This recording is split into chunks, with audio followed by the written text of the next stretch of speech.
ভিডিওটি স্কিপ না করে দেখতে থাকো। গাঁঠি কচু দিয়ে চিংড়ি মাছের এই রেসিপিটি আমি কেমন করে করলাম, চলো দেখে নাও। গাঁঠি কচু আর চিংড়ি মাছ দিয়ে তরকারি করব, সেই জন্য নিয়েছি আমি গাঁঠি কচু আর এই যে নিয়েছি চিংড়ি মাছ। গাঁঠি কচু আর চিংড়ি মাছ দিয়ে তরকারি করব, সেই জন্য নিয়েছি আমি গাঁঠি কচু আর এই যে নিয়েছি চিংড়ি মাছ। কেটে আমি একটু জলে ভাপিয়ে নিয়েছি, এটা জল থেকে নামিয়ে ভালো করে ধুয়ে নেব, তারপর আমি রান্নার প্রসেস শুরু করব।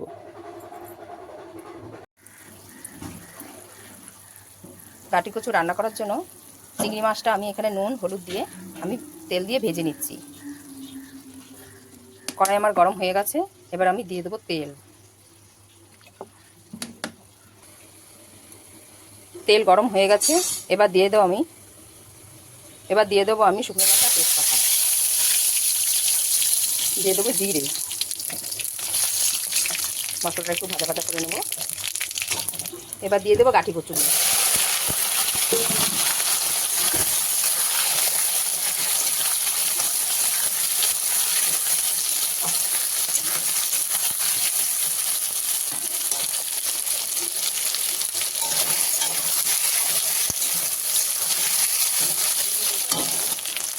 দিয়ে দেবো একটু হলুদ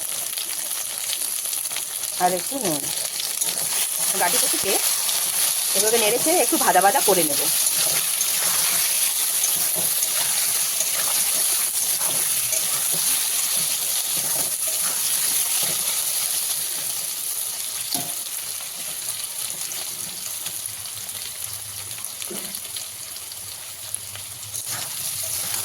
এই রেসিপিটি রান্না করে খেয়ে দেখবেন বন্ধুরা, মাছ মাংস থেকেও চিংড়ি মাছ দিয়ে গাঁঠি কচু রান্নাটা খুবই ভালো লাগে। গাঁঠি কচুটা ভাজা হয়ে গেছে, এবার আমি দিয়ে দেবো এর মধ্যে 1 চামচ কাঁচা লঙ্কা পেস্ট, দিয়ে দেবো 1 চামচ হলুদ গুঁড়ো, দিয়ে দেবো 1 চামচ লঙ্কার গুঁড়ো। যেহেতু আমার আগে নুন দেওয়া ছিল, এখন নুন দেবো পরিমাণ মতন।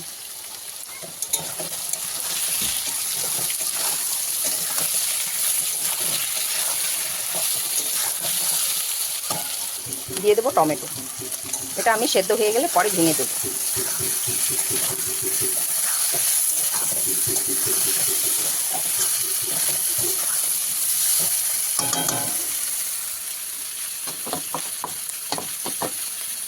চিংড়ি মাছও ভাজা প্রায় হয়ে গেছে।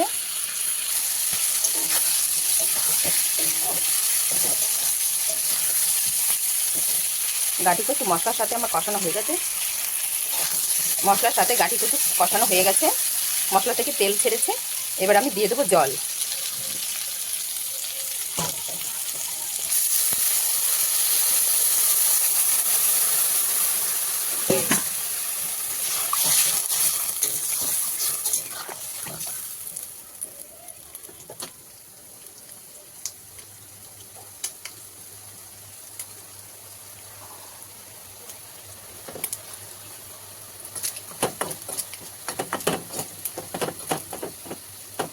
এবার আমি দিয়ে দেবো চিংড়ি মাছগুলো।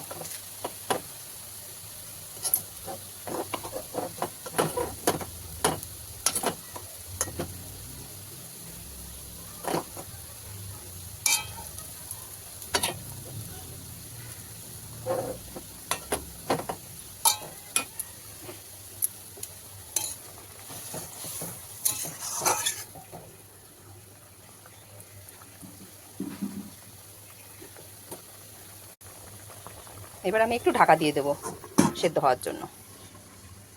গাঁঠি কচু দিয়ে চিংড়ি মাছের তরকারি আমার হয়ে গেছে, এবার আমি দিয়ে দেবো ভাজা জিরে গুঁড়ো। ভাজা জিরে গুঁড়ো দিলে সেন্টটা খুব সুন্দর হয়। এভাবে আপনারা রান্না করে খেয়ে দেখবেন, খুব ভালো হয় খেতে। টমেটোটা আমি ভেঙে নিয়েছি,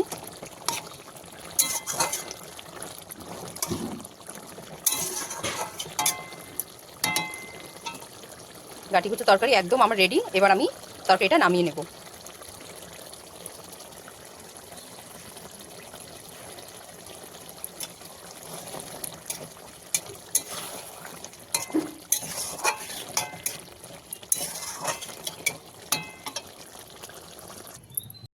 রেসিপিটি কীরকম হয়েছে অবশ্যই জানাবেন। ভালো লাগলে লাইক, শেয়ার, কমেন্ট আর সাবস্ক্রাইব করে আমার পাশে থাকবেন। দেখা হচ্ছে পরবর্তী রেসিপিতে, পরবর্তী রান্না নিয়ে। আপনারা খুব খুব ভালো থাকবেন। ধন্যবাদ।